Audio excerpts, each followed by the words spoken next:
Hello students, welcome to all of you on this very bright and result ensuring platform of Science World and Sri Science Academy.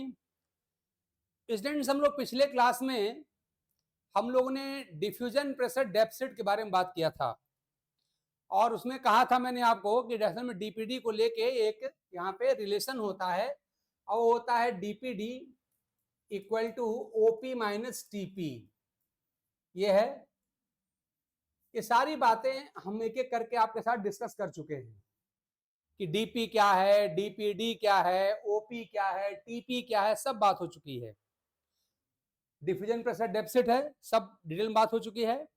Osmotic pressure OP, turgor pressure TP, सब हो चुका है। अच्छा, अब देखिए जरा सा, इसको लेके हमने बताया था कि इसके हेल्प से हम क्या करते हैं, हम direction of movement of water बताते हैं या direction of flow of water बताते हैं। और उसमें कहा गया था, ध्यान दीजिए, कि वाटर जो होता है फ्लो करता है, यानी हम कहें कि वाटर फ्लोज या डिफ्यूजेस कह सकते हैं आप लोग, फ्लोज या डिफ्यूजेस। किधर? From system with lower DPD, lower DPD to system with higher DPD. इतनी सी बात आपके साथ हमने डिस्कस किया, डिस्कस किया है। हमने रीजन सहित बताया है, मतलब पूरे टॉपिक एज होल को हमने आपसे सीएसआईआर के लिए हमने डिस्कस किया हुआ है। इसके ऊपर कुछ होता नहीं, सब बात में बता चुका हूं आपको। मैंने थोड़ा सा रिकैपिंग कर दिया ताकि आपको ये बातें याद हो जाएं। हम लोग पढ़े हैं कि वाटर कहां से फ्लो करेगा, from lower DPD. Lower DPD जगह सिस्टम मतलब सेल कोई होगी तो वहां से हायर डीपीडी की तरफ जाएगा, ये हम जानते हैं। अब मैं कुछ फिगर्स बनाऊंगा, वहां पर डाटा आपको दिया जाएगा और आप बताएंगे, जैसे मान लीजिए 2 सेल का हमने नाम ले लिया, आप बताएंगे उनमें से किस सेल का वाटर किस सेल में जाएगा, यही यहां पर बताना पड़ता है। तो डीपीडी, ओपी और टीपी का रिलेशन आपको क्लियर हो चुका है। अब मैं थोड़ा सा मैंने हिंट भी कर दिया कि DPD equal to OP minus TP होता है। वाटर का मूवमेंट हमेशा लोअर डीपीडी वाली सेल से हायर डीपीडी वाली सेल में होगा, ये सब मैंने बता दिया आपको। अब बताने के बाद मेरा टाइटल आज क्या है, न्यूमेरिकल्स ऑन डीपीडी। अब थोड़ा न्यूमेरिकल की हम बात करें, जो हमसे क्वेश्चन पूछा उसकी हम बात करें। चलिए शुरू करते हैं। देखिए एक क्वेश्चन आ जाएगा, ये देख लीजिए आप, ये क्वेश्चन हमारा है। एक सेल ए है, इसको सेल में ए कह रहा हूं, सेल ए है, ये सेल ए है और इसमें क्या है, इसका डीपी, इसका जो ओपी है वो 10 है यूनिट और टीपी यहां पर जो है वो यहां पे 4 यूनिट है। एक दूसरी सेल है बी जो इसके कांटेक्ट में है, यहां पर ये सेल बी है और इसका जो ओपी है यहाँ पे 12 है और टीपी जो यहाँ पर अगेन यहाँ पर 5 है। ये 2 सेल्स हैं। मेरा क्वेश्चन है आपसे कि direction of flow of water क्या होगा, है ना। हम आपसे क्वेश्चन क्या पूछ रहे हैं, direction of net flow of water, net flow of water क्या होगा, फ्लो ऑफ वाटर क्या होगा, वाटर विल बी। आप बस यही बता दीजिए कि ए से बी में होगा, नेट फ्लो बी से होगा। 2 ऑप्शन आपके साथ हैं, एक है from A to B, from A to B, और बी ऑप्शन में हम कह दे रहे हैं from B to A, B to A. बताइए अब आप लोग, क्वेश्चन आपके सामने है। 2 सेल्स हैं ए एंड बी, इनके लिए ओपी और टीपी की वैल्यू दी गई है। ए के लिए ओपी की वैल्यू 10 है, टीपी की वैल्यू यहाँ पर 4 है। सेल बी के लिए ओपी की वैल्यू 12 है, टीपी की वैल्यू 5 है। ये दोनों सेल कांटेक्ट में हैं, इनके बीच का जो बैरियर है वो वाटर के लिए परमेबल, सब लिखा रहेगा क्वेश्चन में। आप जानते हैं ना, सेटायर क्वेश्चन जो होते हैं खूब लंबे लंबे 10-10, 12-12 लाइन के होते हैं, सब लिखा रहेगा। मतलब जो हमने बात यहाँ पे डायरेक्ट लिख दिया है वहां सेंटेंस में खूब लिखा रहता है। इधर से 2 cells, one with osmotic pressure this, turgor pressure this, has been kept in close contact with another cell B with osmotic pressure this, temperature pressure this. If the boundary between two cells is permeable for water, then the net direction of flow of water will be, इतना लिखा रहेगा।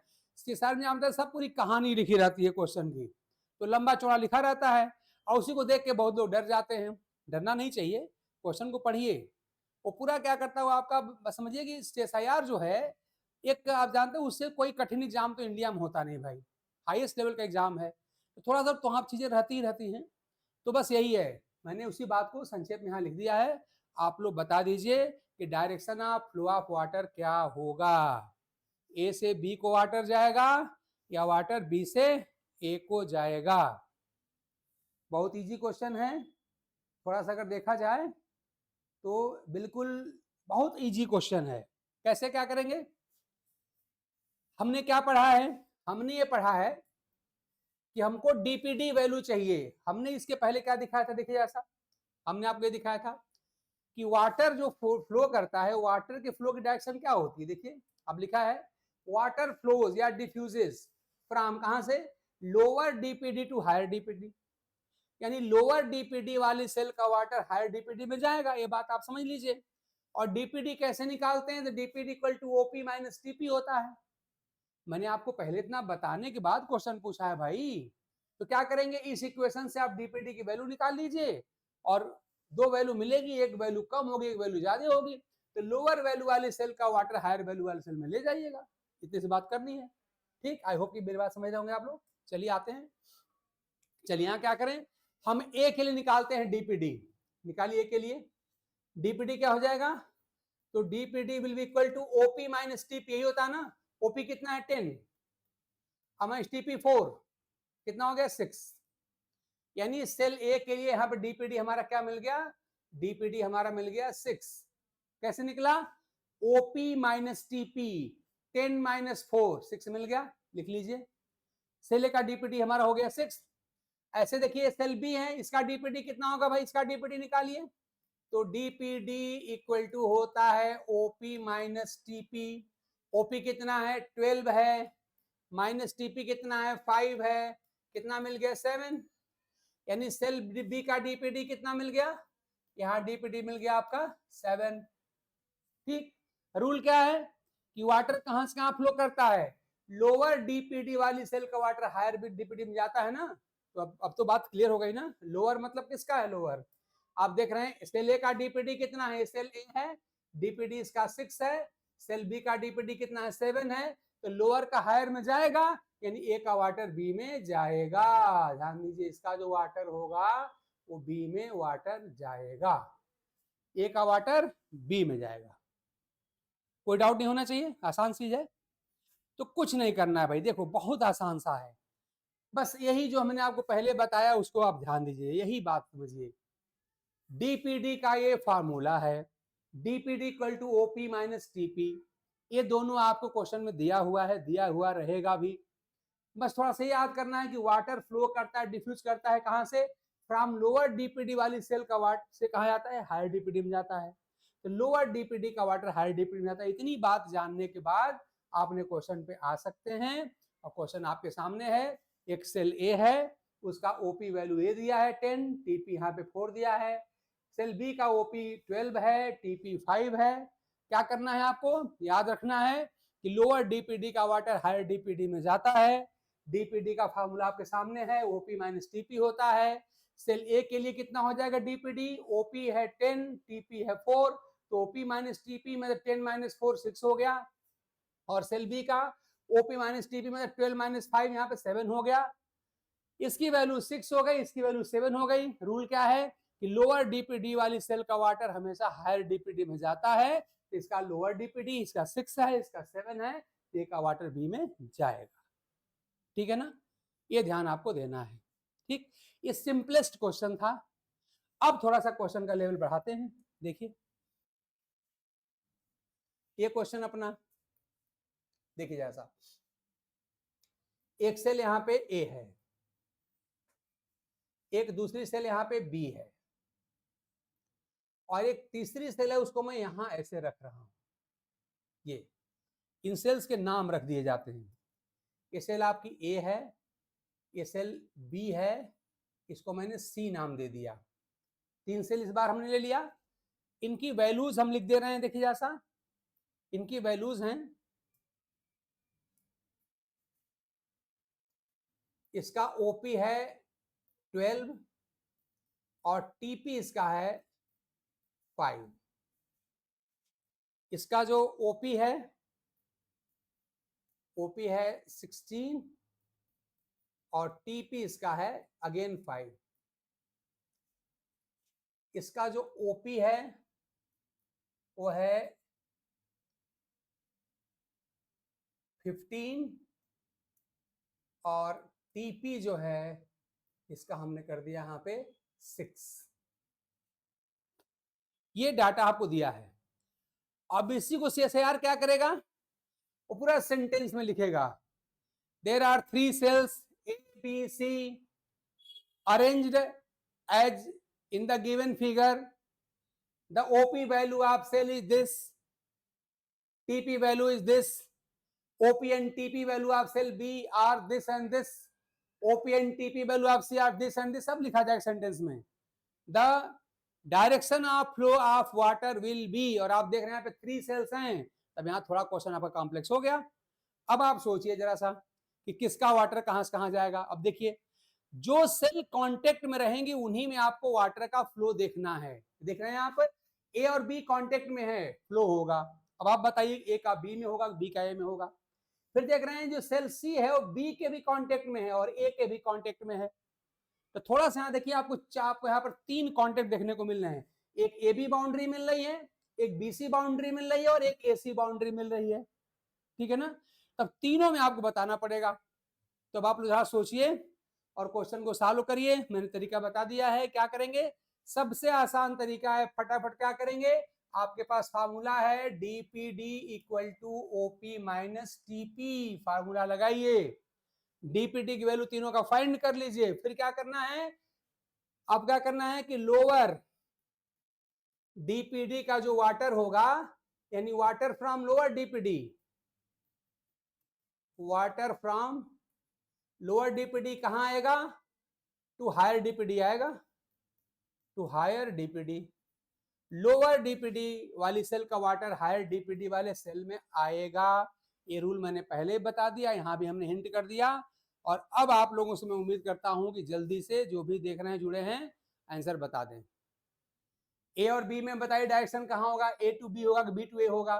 फिर B और सी में बताइए कि B to सी होगा कि सी टू बी होगा, और फिर ए टू सी होगा कि सी टू ए होगा। ये 6 पॉसिबिलिटीज में से आप बताइए क्या क्या पॉसिबल है। बहुत इजी क्वेश्चन है। बस थोड़ा सा आप लोगों के अंदर एक डिमेरिट होती है बायो वाले, जैसे ही थोड़ा सा मैथमेटिक्स आता है, हालांकि मैथमेटिक्स का कोई लेवल नहीं है यार, प्राइमरी क्लास की मैथ है, एकदम प्राइमरी क्लास की मैथ है, क्लास 1 और 2 की मैथ है। पता नहीं क्यों इसमें आप लोग डरने लग जाते हैं, कुछ नहीं है। अरे DPD equal to OP minus TP ही तो होता है ना। तो क्या करो भाई, ओपी और टीपी यहाँ पे लिखा हुआ है, हाँ ध्यान दीजिएगा। लेकिन सीएसआईआर जब क्वेश्चन पूछेगा तो इनको सेंटेंस में लिखेगा, ये वैल्यू आपको ऐसे नहीं लिखेगा, जान लीजिए। वो थोड़ा सा क्वेश्चन आते हैं, क्वेश्चन 7-8 लाइन के क्वेश्चन हो जाते हैं, तो थोड़ा सा वही बाकी सब कुछ नहीं है। बाकी क्या करिए, उनका सेंटेंस पढ़ लीजिए और अपने मन से लिख दीजिए, सेल सी बना लीजिए, ओपी इतना है, टीपी इतना है ना, सबका बना दीजिए। चलिए डीपीडी निकाल लेते हैं। यहाँ पर डीपीडी हमारा कितना हो जाएगा, देखिए ऐसा, यहाँ डीपीडी हमारा हो जाएगा कितना, 15 माइनस 6 कितना हो जाएगा, 9 हो जाएगा। यहाँ डीपीडी कितना हो जाएगा भाई, आप लोग सब जान रहे, बोल नहीं रहे हैं। यहाँ कितना हो जाएगा, 12 माइनस 5 कितना हो जाएगा, 7 हो गया। और यहाँ डीपीडी कितना हो जाएगा, यहाँ डीपीडी हमारा हो जाएगा 16 माइनस 5 कितना होगा, 11। सारी बात सामने आपके आ गई, पूरी पिक्चर आपके सामने है, अब तो कुछ पूछना ही नहीं है। यहाँ डीपीडी देखिए 9 है, 15 में 6 गया 9 हो गया, 12 माइनस 5 से यहाँ पे 7 हो गया, और यहाँ पे 16 भाई यहाँ कितना 11 हो गया तीनों। हम क्या पढ़े हैं, साफ साफ लिखा है, लोअर डीपीडी वाला सेल का वाटर कहाँ जाता है, हायर डीपीडी में जाता है। इतनी सी लाइन हमको याद रखनी है बस। तो साफ साफ दिखाई पड़ रहा है, यहाँ पर 7 है और यहाँ पे 11 है ना। तो कहाँ जाएगा, लोअर का हायर में जाएगा, यही बात तो कहा जा रहा है ना। ले जाइए, लोअर का हायर में ले जाइए, यानी यहाँ का जो वाटर जो ए का है वाटर कहाँ जाएगा, बी में जाएगा। इसका डीपीडी कितना है 7, इसका है 11, तो लोअर का हायर में जाएगा। यानी direction of movement of water क्या होगा, पहले ए का वाटर बी में जाएगा। अब देखिए बी और सी में देखना है, फिर सी और ए में देखना है, क्योंकि आप देख रहे हैं जो सेल सी है वो ए और बी दोनों के कांटेक्ट में है ना। तो चलिए अब देखते हैं बी और सी में क्या देख रहे हैं हम लोग। तो बी का कितना है 11 है और सी का 9 है ना। तो कहाँ जाता है, लोअर का वाटर हायर में जाता है। इसका मतलब देख रहे हैं कि बी का जो डीपीडी है 11 है और सी का डीपीडी 9 है, और हम जानते हैं क्या होता है, लोअर डीपीडी वाली सेल का वाटर हायर डीपीडी में आता है। इसका मतलब यहाँ का जो वाटर होगा कहाँ आएगा, यहाँ पर आएगा। यानी सी का वाटर कहाँ पर आने वाला है, बी में आने वाला है। ये हो गया। फिर देखिए अब सी और ए में निकाल लीजिए। तो आप यहाँ देख रहे हैं कि ए का डीपीडी कितना है 7 है और सी का कितना है 9 है, तो 7 का 9 में जाएगा, यानी यहाँ का वाटर फिर यहाँ जाएगा। ठीक है, सब हो गया। अब जिस ऑप्शन में आपको दिखाई पड़े कि ए टू बी, फिर कहा C to B and A to C, तो कहां जा रहा है, देखिए यहां पर क्या लिखा रहेगा, ए टू, देखिए पहले ए का वाटर 7 से बी में जा रहा है 11, यानी ए टू बी होगा, और फिर क्या होगा ए टू सी भी होगा। देखिए ए का 7 है और सी का कितना है, यहाँ पे 9 है, तो लोअर का हायर में जाता है, तो 7 का 9 जाए, यानी कि ए का सी में जाएगा, यानी ए का वाटर कहाँ जाएगा, सी में भी जाएगा।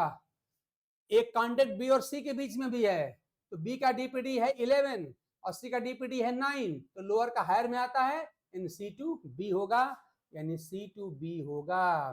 तो जिस ऑप्शन में इस तरह का इंफॉर्मेशन होगा वही ऑप्शन आपका करेक्ट होगा। ठीक है ना। तो ऐसा क्वेश्चन आप जानते हैं बी सेक्शन का क्वेश्चन होता है, 2 नंबर क्वेश्चन होता है और हर साल पूछा जाता है। बड़ा अनाउंस टाइप का क्वेश्चन है, तो इसमें कोई प्रॉब्लम होती नहीं है, बड़ा इजी है। बस डीपीडी का फार्मूला याद रखिए, DPD equal to OP minus TP होता है। इस फार्मूले से डीपीडी की वैल्यू निकाल लिया जाता है। लोअर डीपीडी का वाटर हमेशा हायर डीपीडी वाली सेल में जाता है, आप पॉइंट याद कर लीजिए। सबका डीपीडी निकाल लीजिए, लोअर डीपीडी का वाटर हायर डीपीडी में ले जाइए, लेकिन ध्यान दीजिएगा कि सिर्फ उन्हीं सेल का नाम लीजिएगा जिनके बीच कांटेक्ट होगा। तो हमने जो फिगर बनाया है, तो आप देख रहे हैं ए से बी का कांटेक्ट है, तो बताना पड़ेगा, ए से सी का भी कांटेक्ट है तो इन्हें बताना पड़ेगा, और बी का सी से भी कांटेक्ट है, इसको भी बताना पड़ेगा। ठीक है ना। और भी फिगर कॉम्प्लेक्स बनाई जा सकती है, वो भी हो सकता है आपका। तो अगर आपका ये कॉन्सेप्ट क्लियर रहेगा तो कोई गलती नहीं होगी। यहाँ पर डीपीडी हमारा कितना हो गया, ओपी माइनस टीपी, 12 माइनस 5 7 हो गया। यहाँ कितना हो गया 16 माइनस 5 11 हो गया। यहाँ पर 15 माइनस 6 9 हो गया, सब पता चल गया। यहाँ रूल लिखा ही है, लोअर डीपीडी वाली सेल का वाटर हायर डीपीडी में जाता है, तो बस क्या करिए, यहाँ पे 7 है और यहाँ पे 11 है, तो लोअर का हायर में ले जाइए, मतलब ए का वाटर बी में ले जाइए, हो गया।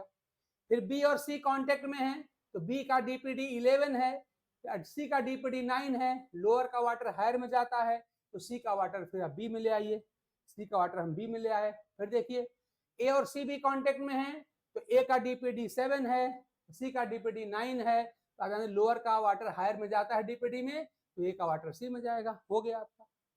अब आप अपने ऑप्शन देख लीजिएगा, जिस ऑप्शन में इंफॉर्मेशन होगी वही ऑप्शन आपका करेक्ट होगा। ठीक है ना। तो इस तरह से इसका बहुत आसानी से यूज करके और आप बता सकते हैं। ऐसे ही वाटर मूवमेंट पे थोड़े से थ्योरेटिकल क्वेश्चन ही पूछे जाते हैं, थोड़े थ्योरेटिकल क्वेश्चन होते हैं। वो कैसे होते हैं भाई, मान ली मैं कहूं आपसे कि ईपीडर्मिस, ध्यान दीजिए थोड़ा सा, ईपीडर्मिस का वाटर जनरल फ्लो के थ्रू कॉर्टेक्स में जाता है रूट के, ध्यान दीजिए, थोड़ा सा ध्यान देना पड़ेगा, बात से शहर की हो रही है, कॉन्सेप्ट है, ध्यान दीजिएगा। हम रूट की बात कर रहे हैं, ये पूरी कहानी लिखी रहेगी। क्या हमने कहा, ईपीडर्मिस का वाटर कहां जा रहा है, ये जो वाटर है वो कहां जा रहा है, वो जा रहा है कॉर्टेक्स में, कॉर्टेक्स में जा रहा है, सिंपल डिफ्यूजन के थ्रू जा रहा है, पैसिवली मूव कर रहा है। ठीक है ना। यहां ये भी लिखा रहेगा सिंपल डिफ्यूजन, सिंपल डिफ्यूजन के थ्रू जा रहा है, या इसको पैसिव मूवमेंट भी लिख दिया जाए। पैसिव मूवमेंट हो रहा है, ये इंफॉर्मेशन दे दिया गया। अब पूछ लिया गया, बताइए एपिडर्मिस और कॉर्टेक्स इन दोनों में से किस सेल का डीपीडी लोअर होगा या किस सेल का डीपीडी हायर होगा, ठीक है ना। अब ये सारी कहानी 4-5 लाइन में लिख देगा। प्रॉब्लम यही है, कई लोगों का मुझे लगता है कि खाली क्वेश्चन अगर समझा दिया जाए तो क्वेश्चन का लोग आंसर निकाल लेंगे, लेकिन वहां कोई क्लास में समझाने वाला होता नहीं एग्जाम हॉल में, तो 4-5-6 लाइन का क्वेश्चन उसी में पढ़ के लोग कंफ्यूज हो जाते हैं, समझ नहीं पाते क्या कह रहा है। अरे सिंपल सी बात है भाई, हमने कहा एपिडर्मिस का वाटर कॉर्टेक्स में जा रहा है, कैसे, सिंपल डिफ्यूजन के थ्रू जा रहा है, पैसिवली जा रहा है। पूछ क्या रहे हैं कि एपिडर्मिस और कॉर्टेक्स में से किसका डीपीडी लो और किसका डीपीडी हाई होगा। अब नीचे ऑप्शन बना दिया जाएगा, DPD of epidermal cell is low. आप जानते हैं ना कई ऑप्शन होते हैं आपके सीएसआईआर में, और उसमें more than one option correct भी होते हैं। सीएसआईआर के क्वेश्चन कठिन होने के 2 रीजन हैं, एक तो क्वेश्चन कठिन थोड़ा होता भी है, दूसरा आप जानते हैं more than one option correct की समस्या आ जाती है, ठीक है ना, उसी में लोग फंस के रह जाते हैं। एक तो 5-6 लाइन का स्टेटमेंट लिख देता है क्वेश्चन में, और दूसरे उसमें क्या करता है more than one option correct हो जाते हैं, और जहां कहीं more than one option correct हुए आप जानते हैं वहां पे प्रॉब्लम थोड़ी हो जाती है। ठीक, मेरी बात आप समझ गए होंगे। उतना क्वेश्चन में क्या लिखूं मैंने बता दिया, एपिडर्मिस का वाटर हाइपोडर्मिस सॉरी कॉर्टेक्स में जा रहा है by the process of simple diffusion या पैसिव मूवमेंट के थ्रू जा रहा है। अब क्या हो जाएगा, स्टेटमेंट लिखा रह जाएगा। अब देखिए मैं लिख दे रहा हूं, आप सोचिए जरा सा। पहला मेरा पहला स्टेटमेंट है, DPD of epidermal cell is high, epidermal cell is high, या हायर कर दिया हमने, हायर देन कॉर्टेक्स लिख दिया गया। दूसरे में हमने कर दिया, मान ली इसको मान लिया ऑप्शन ए बी कर लिया जाए, बी में कर दिया DPD of cortical cells is higher, cortical cells is higher than epidermal cells, ये लिख दिया गया। तीसरा ऑप्शन लिख दिया गया कि DPD of both cells is same या सिमिलर, सिमिलर कर दिया।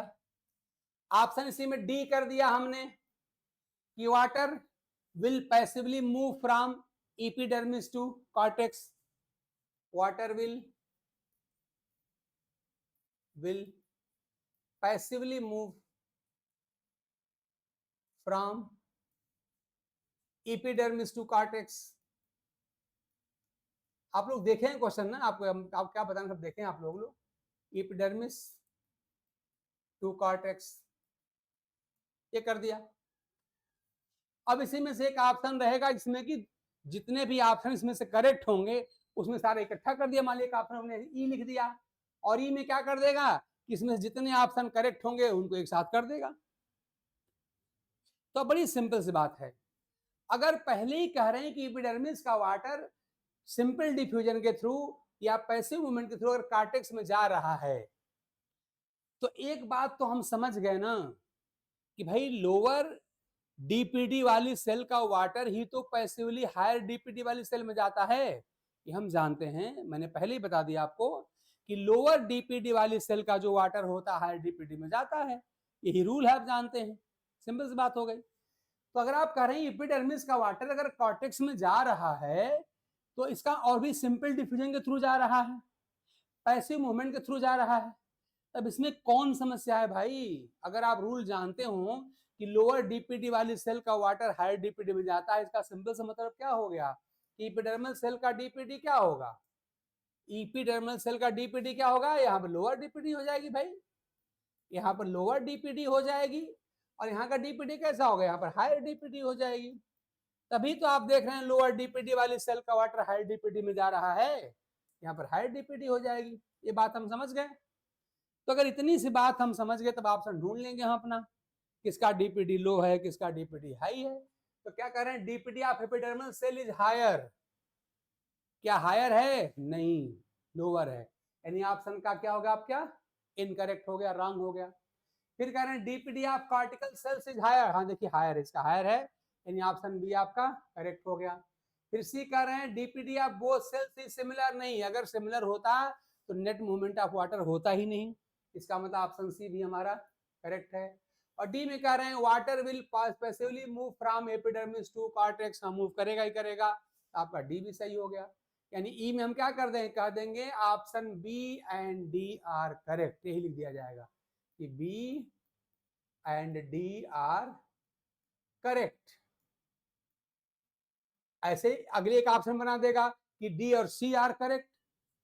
तो अगर हम करेक्ट वाला ऑप्शन समझ गए, क्वेश्चन को हम समझ गए, इसका आंसर हमने देख लिया, हमने क्वेश्चन की एनालिसिस कर दिया, तो अब क्या प्रॉब्लम है भाई, चुन लेंगे कि करेक्ट बात किस ऑप्शन में कही गई है, ठीक है ना। तो बस ऐसे ही क्वेश्चन आपके डीपीडी पर आते हैं। हमने डीपीडी को फुल्ली एक्सप्लेन किया है एनर्जी के बेसिस पर, वो एक्सप्लेनेशन आप ढंग से याद रखिएगा। हमने बहुत ढंग से डीपीडी को एक्सप्लेन किया है, उसके रीजन को हमने एक्सप्लेन किया है कि लोअर डीपीडी वाली सेल का वाटर हायर डीपीडी में क्यों जाता है, हमने क्यों को एक्सप्लेन किया है, और यही क्यों ही तो आपके सीएसआईआर का स्टैंडर्ड है, यही उसकी डिमांड है। और उतना समझने के बाद फिर ऐसे क्वेश्चन आप ट्राई कर लीजिए, बड़े आराम, दो नंबर का क्वेश्चन आपको 20 सेक्शन का मिल जाता है, ठीक है ना। तो हमने ये सारी बातें बता दिया। अब जो लोग जुड़े हैं, देख रहे हैं, अगर इनमें से हमारे दोनों क्वेश्चन में से कोई अगर आपको डाउट हो या कोई बात अगर नहीं समझ पा रहे हो तो आप बताइए, हम आपके कमेंट देख रहे हैं।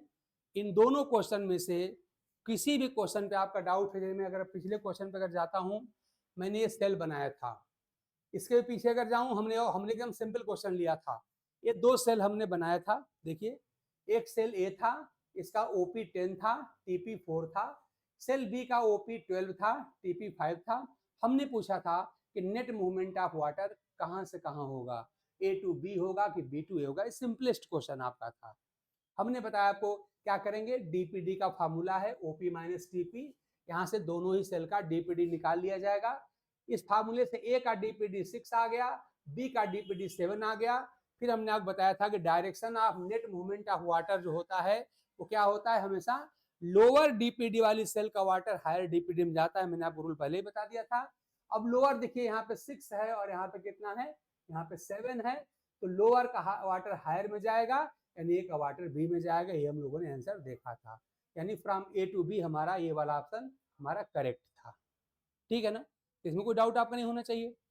फिर हमने क्या पूछा था आपसे, हमने थोड़ा सा क्वेश्चन को डिफिकल्ट कर दिया, इस बार हमने ये फिगर बना दिया थोड़ा सा, हमने 3 सेल को ले लिया, तीनों सेल में हमने 3 कॉन्टेक्ट बता दिए। यहाँ पे देखिए ए और बी का कॉन्टेक्ट भी है, बी और सी सेल भी कॉन्टेक्ट में है, ए और सी सेल भी कॉन्टेक्ट में है, सबके लिए ओपी और टीपी की वैल्यू लिखी गई है। तो क्या करेंगे, ओपी और टीपी का फार्मूला हमको मालूम है डीपीडी का, DPD equal to OP minus TP होती है, तो इस फार्मूले से सबका आप डीपीडी निकाल लेंगे। सी का डीपीडी आप देख रहे हैं 9 आया, ए का डीपीडी आप देख रहे हैं 7 आया, बी का डीपीडी आपका 11 आया।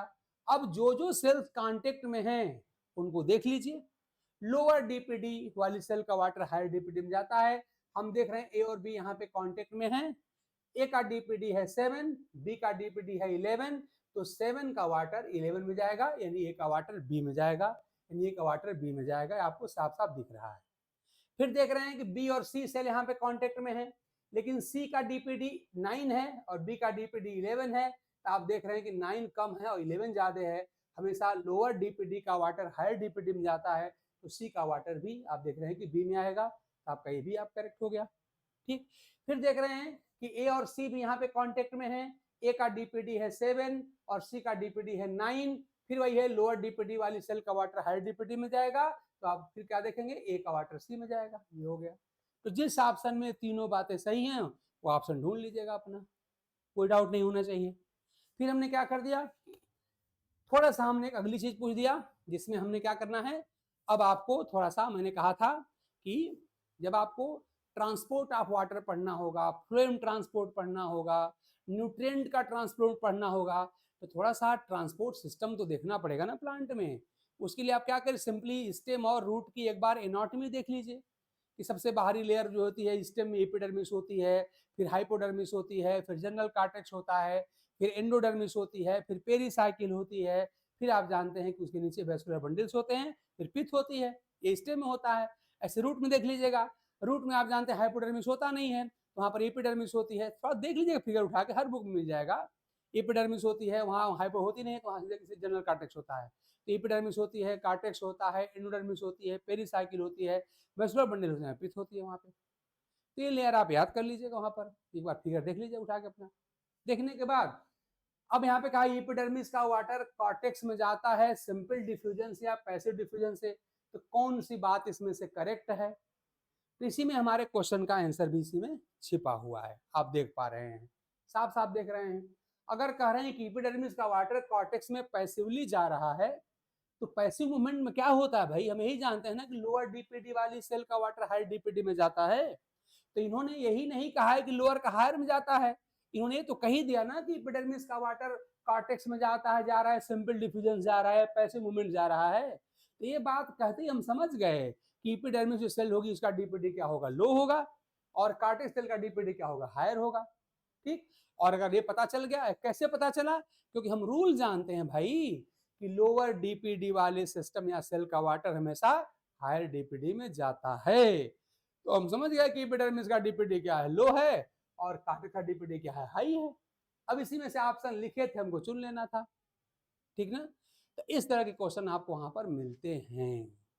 ठीक, तो मेरा जो ऑफलाइन का जो वर्षों का एक्सपीरियंस है वो लंबा एक्सपीरियंस है, शायद आप लोगों की जितनी उम्र होगी उससे ज़्यादा हमारा टीचिंग एक्सपीरियंस है, 26 ईयर का एक्सपीरियंस है।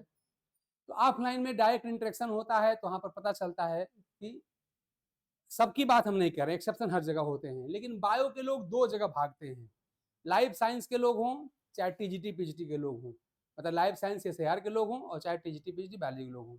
जहाँ ट्रू केमिस्ट्री आई, थोड़ा सा कहीं इफेक्ट आ गया, बॉन्ड वॉन्ड आ गया, इलेक्ट्रॉन का मूवमेंट आ गया, हाइड्रोजन बॉन्डिंग आ गई, वहाँ पे पता नहीं क्या होता है, उन लोगों को समस्या होने लगती है। ऐसे ही जहाँ पे थोड़ा सा भी मैथमेटिकल अप्रोच आ गया, थोड़ा सा जोड़ घटाना आ गया, वहाँ पे लगता है कि गड़बड़ है। अरे क्या गड़बड़ी है भाई, क्लास 1 और 2 क्लास की मैथ है, कितना सिंपल सी मैथ है, DPD equal to OP minus TP, घटाना तो है, थोड़ा सा घटा लीजिए, एक लाइन की बात याद कर लीजिए कि लोअर डीपीडी वाली सेल का वाटर हायर डीपीडी में जाता है, ये कर लीजिए। ऐसे ही माने आपको बायोकेमिस्ट्री पढ़ना है, थोड़ी सी केमिस्ट्री, भाई का नाम ही है बायोकेमिस्ट्री, तो अगर थोड़ी केमिस्ट्री नहीं पढ़ेंगे तो बायोकेमिस्ट्री हम कैसे समझ पाएंगे?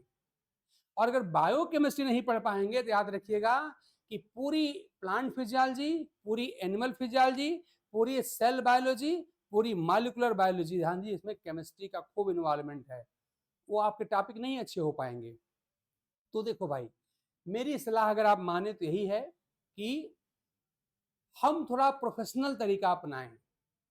प्रोफेशनल तरीका का मतलब ये हुआ कि जो काम करने से, देखिए या तो आप मौज मस्ती के लिए पढ़ रहे हैं, बात दूसरी है, लेकिन अगर सिलेक्शन के लिए पढ़ रहे हैं कि हमको जेआरएफ चाहिए सीएसआर के थ्रू, तो उस कंडीशन में भाई आप अपनी पसंद को किनारे रखिए, अपने प्रीवियस ईयर के पेपर देखिए, अपने कमीशन का पैटर्न देखिए, और उसका प्रेफरेंस पता करिए कि वहां पे क्या हमारा एग्जाम पेपर सेटर हमारा क्या चाह रहा है, तो उसका जो प्रेफरेंस है, उसका जो लाइकलीहुड है, उससे अपने प्रेफरेंस को मैच कराइए। अपने पसंद का खाना खाइए, अपने पसंद के कपड़े पहनिए, अपने पसंद की सॉन्ग्स सुनिए, अपने पसंद की मूवी देखिए, अपने पसंद की के फ्रेंड बनाइए, अपने पसंद के लड़का लड़की से शादी करिए, सब अपने पसंद का, लेकिन टॉपिक अपने पसंद का नहीं पढ़ सकते भाई, ध्यान दीजिए, यहाँ पर आपको अपने कमीशन के पसंद से अपनी पसंद मैच करानी पड़ेगी। आपको सब्जेक्ट की नेचर को समझना पड़ेगा, और उसको समझने के लिए जो टॉपिक जरूरी है वो आपको टॉपिक पढ़ने चाहिए। नहीं आता है एक्सपर्ट के पास जाइए, उनसे हेल्प लीजिए, टॉपिक को समझिए, थोड़ा प्रोफेशनल बनिए। प्रोफेशनल का मतलब है कि हमें क्या, अपनी नहीं कि हमारा पसंद है कि हमको इकोलॉजी बड़ी अच्छी लगती है, इकोलॉजी पढ़े जा रहे हैं, नहीं भाई, इकोलॉजी में भी तो मैथमेटिकल ग्राफ्स होते हैं, कैसे करेंगे आप? बायोकेमिस्ट्री को इग्नोर मत करिए आप। अगर आप बायोकेमिस्ट्री को इग्नोर कर देंगे, मैथमेटिकल एस्पेक्ट पर नहीं जाएंगे, तो प्रॉब्लम हो जाएगी।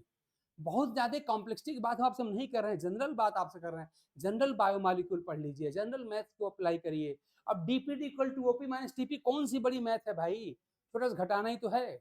हमने क्या किया, हमने यही तो खाली किया, देखिए जरा ना, हमने बस क्या किया है, 12 माइनस 5 इक्वल टू 7 लिख दिया है, इसमें कौन सी समस्या है? हम लोग करते क्या है, बस जैसे ही थोड़ा सा कोई डिजिट दिखाई पड़ी, अरे छोड़ो यार, अरे उसके अंदर जाके देखिए कुछ नहीं है, छोटे बच्चे भी इसको इतना छोटा बड़ा घटाना है, सबट्रैक्शन एडिशन जानते हैं। अपना माइंड मेकअप करिए, प्रोफेशनल एटीट्यूड अपनाइए कि हमको तो वो पढ़ना है जो पढ़ने से हमारा सिलेक्शन गारंटीड होगा, और सिलेक्शन नेट नहीं, हमको तो जेआरएफ चाहिए। ठीक है ना, हो जाएगा सिलेक्शन, कुछ नहीं, बहुत आसान है, मन बनाइए बस। ठीक है ना। तो इस तरह से इस टॉपिक पे ऐसे ही क्वेश्चन आपके यहाँ पर आएंगे, आते हैं। आगे जो हम लोग टॉपिक पढ़ने वाले हैं, याद करिए हमने कहा था हम वाटर रिलेशंस पढ़ रहे हैं। इसमें क्या पढ़ना होता है कि जो सॉइल का वाटर रूट हेयर के थ्रू रूट में जाता है, वो क्यों जाता है, कैसे जाता है, कौन से फिजिको केमिकल बायोलॉजिकल फोर्सेज उसको ले जाते हैं। फिर रूट्स में जो वाटर का एब्जॉर्प्शन हो गया, तो स्टेम के बेस से लेके upward movement of water from root stem base to different aerial part कैसे होता है, इसको हम असेंट ऑफ सैप कहते हैं। और फिर जब वाटर हमारा डिफरेंट एरियल पार्ट में पहुंच जाता है, तो फिर वहां का वाटर ध्यान दीजिएगा, फिर ट्रांसपिरेशन के थ्रू फिर से एयर में कैसे जाता है, कौन सा फिजिकल केमिकल फिनोमेना है, कौन सा बायोलॉजिकल प्रोसेस ले जाती है। उसमें हमने आपको 3 चीज बताया था। एक हमने बताया था कंसंट्रेशन ग्रेडियंट, उस पर हमने डिटेल में लेक्चर लिया हुआ है, समझाया हुआ है, क्वेश्चन भी कराया हुआ है। दूसरा हमने लिया था डीपीडी, ये भी हो गई, इस पर मैंने क्वेश्चन भी काम भर कर करा दिया। एक दिन ऐसा होगा बिल्कुल हम एकदम आपके जब PYQ क्वेश्चन बिल्कुल आपके क्वेश्चन बैंक हमारे हाथ में होगा, और एक एक क्वेश्चन सॉल्व कराएंगे, हम खुद आप सॉल्व करेंगे, हो जाएगा। तीसरा बचता है केमिकल पोटेंशियल।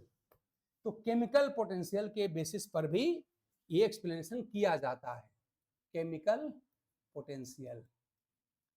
तो केमिकल पोटेंशियल जो होता है, केमिकल पोटेंशियल, और असल में ये टर्म रहेगा हमारा वाटर पोटेंशियल।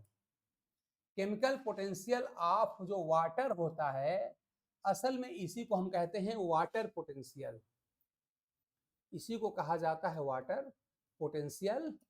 और वाटर पोटेंशियल ग्रेडियंट के बेसिस पर भी आप जानते हैं वाटर का मूवमेंट कराया जाता है। इसमें आप एक ही, यहाँ भी है थोड़ा सा मैथ है, यहाँ भी एक इक्वेशन आप पढ़ेंगे। ये साई डब्ल्यू होता है वाटर पोटेंशियल ऑफ वाटर, तो साई डब्ल्यू इक्वल टू जो होता है, ये होता है साई एस प्लस होता है साई पी प्लस होता है साई एम अब प्लस होता है साई जी।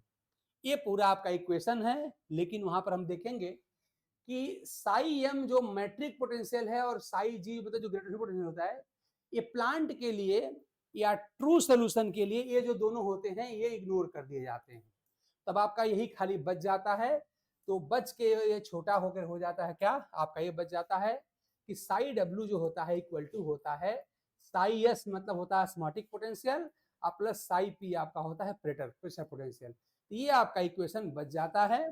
तो हम अगले क्लास में आपसे बात करेंगे कि वाटर पोटेंशियल क्या चीज है, ठीक, साई डब्ल्यू क्या है, फिर साई एस मतलब ऑस्मोटिक पोटेंशियल क्या होता है, फिर साई पी प्रेशर पोटेंशियल क्या होता है। इनको हम ढंग से डिटेल में समझेंगे, और समझने के बाद इस पर भी जैसे क्वेश्चन आपके CSR में पूछे जाते हैं, वैसे क्वेश्चन कुछ थ्योरेटिकल और थोड़े से न्यूमेरिकल क्वेश्चन भी इस पर हम लोग सॉल्व करेंगे। तो कल का टॉपिक मैंने आपको पहले ही बता दिया, हम लोग वाटर पोटेंशियल के बेसिस पर वाटर का मूवमेंट हम एक्सप्लेन करेंगे। तो वाटर पोटेंशियल क्या होता है, पूरा इक्वेशन तो असल में आपका ये होता है, लेकिन इसमें से मैंने कहा कि ट्रू सोल्यूशन के लिए प्लांट के लिए ये दो जो होते हैं वो निगलेक्ट कर दिए जाते हैं। यही बच जाता है साई डब्ल्यू यानी water potential is equal to psi S मतलब सॉल्यूट पोटेंशियल और प्लस साई पी मतलब प्रेशर, ही हमका बच जाता है। तो इसी तीनों को हम लोग कल के क्लास में एक्सप्लेन करेंगे, और इस पर बेस्ड जो थ्योरेटिकल और न्यूमेरिकल जो क्वेश्चंस बनते हैं हमारे टॉपिक में, हमारे एग्जाम में, उसको हम डिस्कस करेंगे। अगर आप हो सकता है तो थोड़ा सा आप लोग पढ़ के आइए। ठीक, मेरी आप लोगों से बहुत ही हम्बल एंड नोबल मेरा एक रिक्वेस्ट, क्या करूं, एडवाइस है, रिक्वेस्ट क्या करना ही नहीं, क्योंकि आप पढ़ रहे हैं, अपने लिए पढ़ रहे हैं। वो ये है कि आप जब चीज़ों को पढ़ते हैं, जैसे मान लीजिए आप अपने सेल्फ स्टडी कर रहे हैं, तो वहाँ पर कोई बात समझ नहीं आती, आप परेशान होते हैं। लेकिन यहाँ अगर आप क्लास में जुड़े हुए हैं हमारे साथ, कोई बात मान ली हम पढ़ा रहे हैं, हो सकता है बाय द वे समझ में ना आए, तो अगर समझ में ना आए तो तुरंत आपको कमेंट करना चाहिए कि ये पॉइंट हमारे समझ में नहीं आया। आप कमेंट करिए, उसको बिल्कुल अदरवाइज कोई नहीं हिलेगा। जहाँ पे भाई अगर हमारे सामने आप होते, अगर ऑफलाइन क्लास में होते, तो आपको क्या खड़े होकर क्वेश्चन पूछना नहीं चाहिए, कि सर आपने ये बताया हमारे समझ में नहीं आया, चाहिए ये जो भी आप क्वेश्चन था पूछते आप, तो ठीक है आप ऑफलाइन क्लास में नहीं है, हमारे सामने नहीं है, लेकिन कमेंट लिखिए, अपने क्वेश्चन को लिखिए कि ये बात हमारे समझ में नहीं आया, अगर है तो आप जरूर पूछिए ताकि उसको एक्सप्लेन किया जाए, ठीक है ना। मान लीजिए कुछ लोग हम करें किसी कारण से लाइव क्लास में नहीं आ पाते हैं, बाद में रिकॉर्डेड क्लास देखते हैं, तो उनको भी अपने तरीके से अपने क्वेश्चन पूछने के लिए आना चाहिए, या अपने क्वेश्चन को, जैसे मैंने बताया भी था आप लोगों को, मैंने अपना नंबर दिया था, उस पर व्हाट्सएप नंबर दिया था कि आप लोग उस पर अपने अगर क्वेश्चन भेज देंगे, अपने डाउट भेजेंगे, उसको हम देखेंगे, फिर आगे चल के हम लोग एक ग्रुप बना लेंगे, उस ग्रुप में आप क्वेश्चन हमें डाल दिया करिएगा, हम भी क्वेश्चन कुछ डाल दिया करेंगे, आप लोग उसको सॉल्व करेंगे, जो क्वेश्चन नहीं सॉल्व होगा फिर हम सॉल्व करेंगे। ये सब प्रक्रिया बहुत जल्दी हम शुरू करने वाले हैं, लेकिन मेरा आप लोगों से यही एडवाइस है, एक एक्सपर्ट एडवाइस है कि जो बात आपको पढ़ाया जाए, समझाया जाए, अगर समझने में पढ़ने में कोई प्रॉब्लम होती है, या हमारा लेक्चर पढ़ने सुनने के बाद अगर आप कोई रेफरेंस बुक पढ़ते हैं या कोई टॉपिक पढ़ते हैं, कोई नोट्स पढ़ते हैं, उसको पढ़ते समय भी अगर कोई प्रॉब्लम अगर आती है, तो आप प्लीज अपने डाउट को हमारे साथ शेयर करिए, हम उसकी एक्सप्लेनेशन देने की पूरी कोशिश करेंगे, और मैं उम्मीद करता हूं भगवान की कृपा से भगवान ने इस लायक बनाया है कि हम आपके डाउट को, क्वेश्चन को जरूर क्लियर कर पाएंगे, ठीक है ना। तो आपके साथ इस रिक्वेस्टफुल एडवाइस के साथ या एक्सपर्ट एडवाइस के साथ, इस उम्मीद के साथ कि आप आगे से इन बातों का ख्याल रखेंगे, और आपके पास जो भी कोई डाउट, क्वेश्चन, क्वेरी होगी आप उसको जरूर हमको बताएंगे ताकि हम उसको रिप्लाई कर सकें, आपका डाउट क्लियर हो सके, आपका कॉन्सेप्ट लेवल बूस्टअप हो सके, जिससे कमिंग एग्जाम में आप बहुत अच्छा स्कोर करें, जिससे आपको एक अच्छा सा जेआरएफ की रैंक मिले, और साथ में हमको क्या मिले कि हमको भी एक क्रेडिट मिले कि चलिए इनकी ये जेआरएफ रैंक आई और उसमें हमारा भी थोड़ा बहुत कंट्रीब्यूशन है, ठीक है ना। चलिए इस उम्मीद के साथ क्लास यहीं पर रोकते हैं। Thanks to all of you, take care of yourself.